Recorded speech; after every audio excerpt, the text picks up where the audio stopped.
Mabilisang balita tayo dito sa Metro Manila. Patay ang isang lalaki matapos magulungan ng SUV sa Yuseco Street sa Tondo, Maynila. Sa CCTV, makikitang pumuwesto ang lalaki sa harap ng nakaparadang SUV. Maya-maya may sumakay na babae sa SUV at pinaandar ito. Nagulungan ng biktima na nakilalang isang pedicab driver at nangangalakal sa lugar.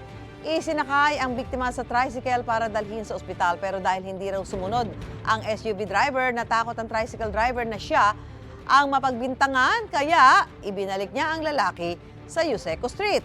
Pinaghahanap na ng pulisya ang driver ng SUV. Nagkasunog sa isang residential area sa Barangay Santo Niño sa Parañaque City kagabi.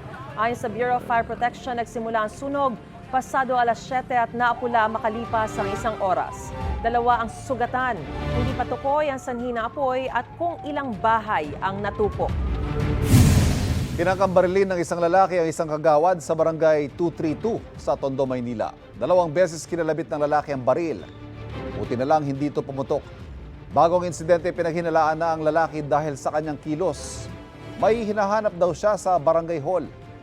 Nang makitang may nakaumbok sa bewang na lalaki, sinubukan siyang kapkapan ng mga taga-barangay pero nakatakbo siya. Maya-maya bumalik siya sa lugar at doon na niya nakita ang kagawad at sinubukan niyang barilin. Hinahanap na ng otoridad ang suspect.